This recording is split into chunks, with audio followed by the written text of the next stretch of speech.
r/malicious compliance. First story. What do you mean I can't drive my car? I've been a mechanic my entire working life so far, and this is one of my favorite experiences. I had a customer come in complaining about a vibration. I put the vehicle on the lift and checked the front end. I found a nearly broken tie rod and a faulty rack and pinion. So basically the passenger side front wheel was not fully secured to the steering system and would soon break and cause the wheel to be completely disconnected from the steering. I told the customer how much the repair would be and told her it was unsafe to drive. She asked me to put it back together so she could leave. I told her that I could not do that because if it broke after I let her leave, I could be held liable. She started yelling and screaming about calling the cops and suing me and how her cousin's brother knows a guy who's related to the chief of police and I'll be arrested. She calls the police and they come out. I show the officers the vehicle and they understood the safety concern.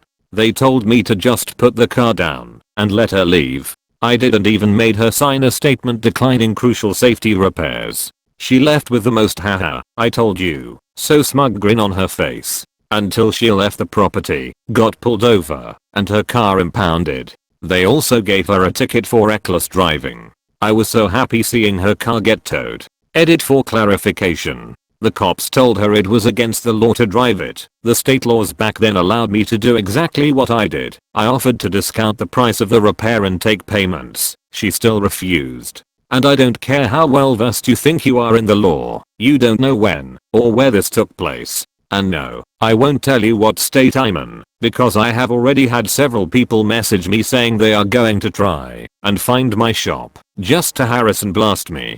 Second story. Sorry ma'am, of course your son can try the 7-meter shoe hot sauce. I work in a hot sauce store in a busy outlet mall. We're a well-liked locally owned business and have many loyal return customers, but at this particular location we also get a lot of tourists who are curious about our challenge items or Hot Ones products. We have a large variety of samples available every day. Literally like 100 hot sauces, 50 plus BBQ/wing sauces just out on the table, and we can pull another 50 plus bottles or so from the fridge if one's open. Every so often we get people who come into the store and ask to try the hottest sauce. They love jalapenos in their burritos and have eaten habaneros straight, and they're ready to enter the ring, swallow some sauce and gain the admiration of a couple friends and bystanders at the cost of a stomachache. We usually try to guide them to the 10th hottest sauce in the store, burn them with it, and move on to something mild or medium sweeted to their taste.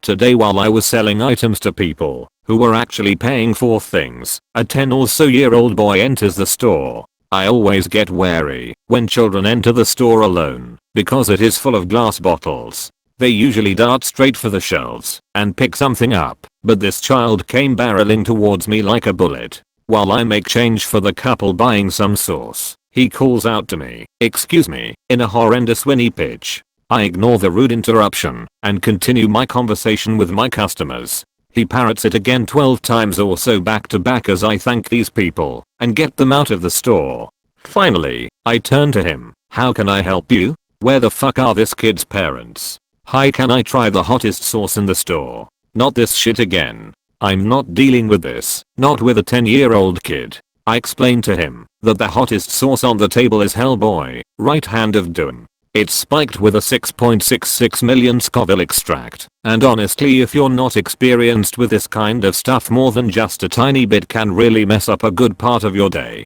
Take my word for it. I explained to him he has to be 19 years old to try it and sign a waiver, which is bullshit, but I'm off in 30 minutes so fuck this kid, and instead guide him to a tasty fermented habanero that he coughs his eyes out on before explaining to me that he could handle the right hand of doom because his dad eats spicy peppers with him all the time. Okay, I say. He leaves, thank God.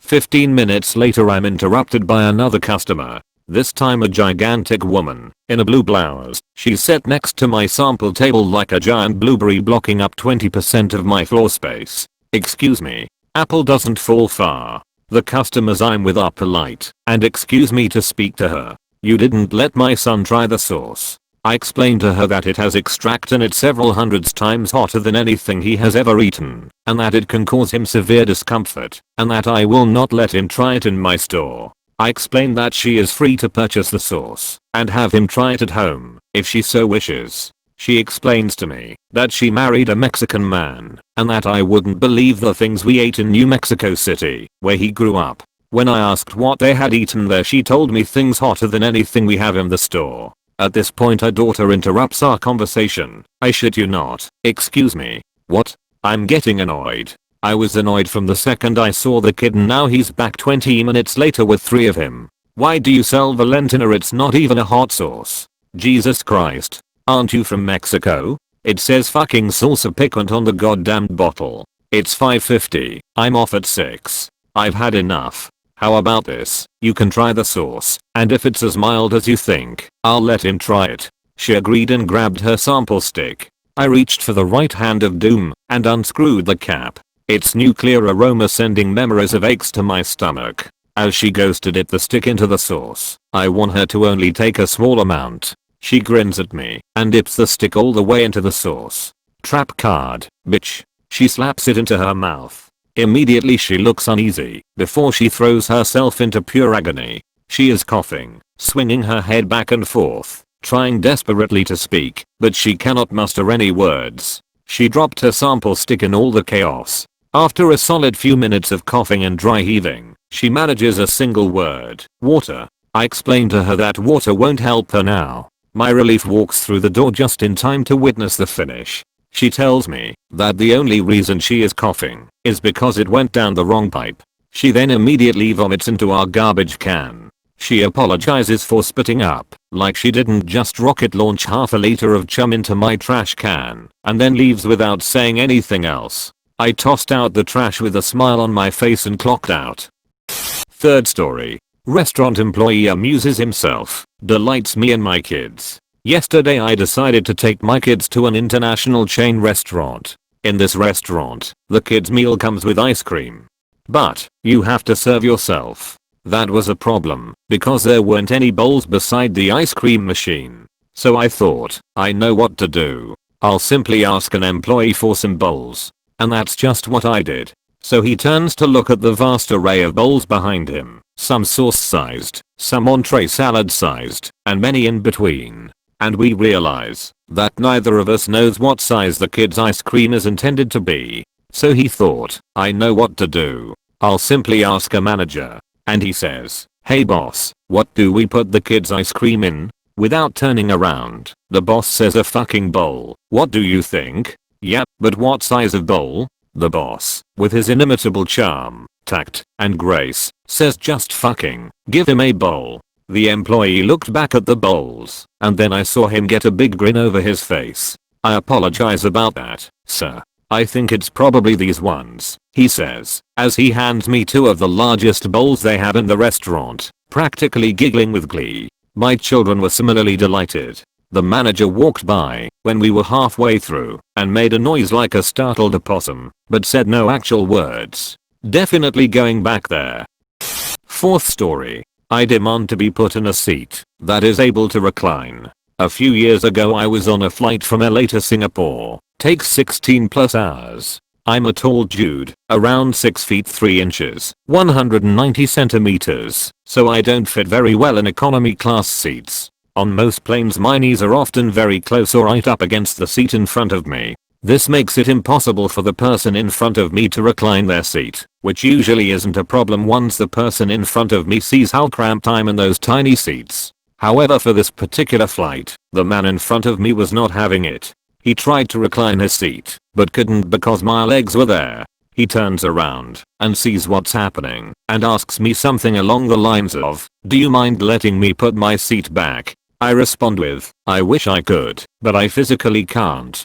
I'll do my best to give you as much space as I can, but it won't be much. At this point he starts to get angry and just starts pushing as hard as he can back on his seat. Needless to say, this was not particularly pleasant for me. I ask him to please stop, and he says, I'll stop when I can put my seat back. I decide I'll just wait him out. He'll eventually get tired. After about 10 to 15 minutes of this, he calls a flight attendant over and proceeds to demand a new seat. The flight attendant tells him there are no available seats and he will have to deal with it.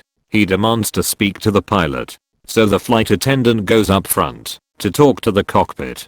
Keep in mind that throughout this he is still pressing with all his might against my knees, with only short breaks, to yell at the flight attendant. After a couple of minutes, the co-pilot, he wanted to speak to the pilot and wasn't happy about this, comes back and tries to explain to the man that he can't change seats because there are no other coach seats free. The man continues to demand a seat that is able to recline. Give me an upgrade. This is unacceptable. Making a scene, etc. The co-pilot finally gives in and says while looking at the man, "Sir, would you like to sit up in business class?" The man stands up and mutters something similar to, "Fucking finally." To which the co-pilot responds, "Sir, sit down. I wasn't talking to you." He turns to me and repeats, "How would you like a seat in business class?" I have, to this day, never seen someone as furious as the man as I walked past him to my new business class seat, with free drinks.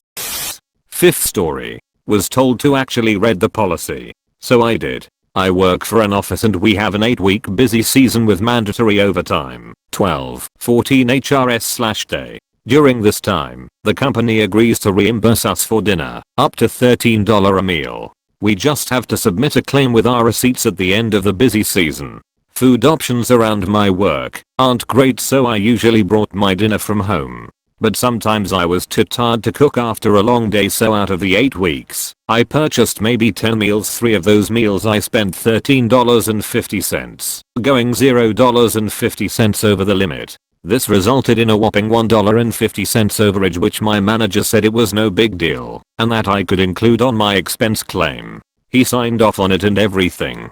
A few days after I submitted my report, head office emailed me saying they rejected my expense claim and that I could resubmit after I removed the $1.50 overage. I wrote back saying my manager was fine with the $1.50 overage and even signed off on it, and they responded by telling me that they do not allow overages under any circumstances, that the $1.50 must be removed, or they wouldn't approve any of my meal expenses. They ended their email with the advice that I should actually read the company policy next time. Fine, they were right and I was wrong. So I decided I'd read the policy very thoroughly before doing my expense claim. Yes, the policy clearly stated a $13 maximum on purchase meals. Oh, and what's this? The policy also allows a $10 per diem for meals you bring from home. I very happily removed the $1.50 overage and added an additional $300 for the 30 meals I brought from home. I should read the company policy more often.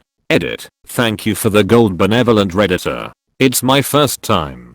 Some of you are asking if I got paid the $300, and the answer is yes. Many are suggesting the person was sincerely trying to help me out, but I'm not 100% sure because they were so snippy in their email. Also, when we were emailed the meal policy at the beginning of busy season, there was no mention of the per diem and no one else in my department knew about it. Either way, I made sure to thank them just in case they were being sincere, and I was just too jaded to see it.